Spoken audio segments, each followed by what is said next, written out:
செந்தூரில் சூரசம்ஹாரம் செய்த முருகப்பெருமான் தம் சினம் தணிந்து இடம் கொண்ட திருத்தலம் இது.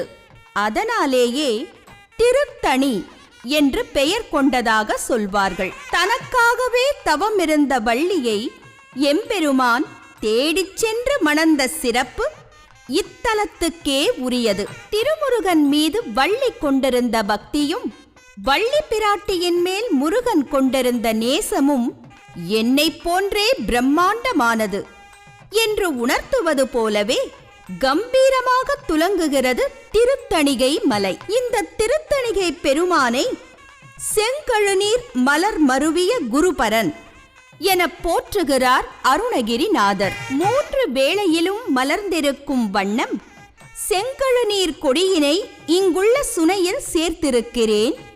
அந்த மலர்களை சூடிய வண்ணம் எமக்கு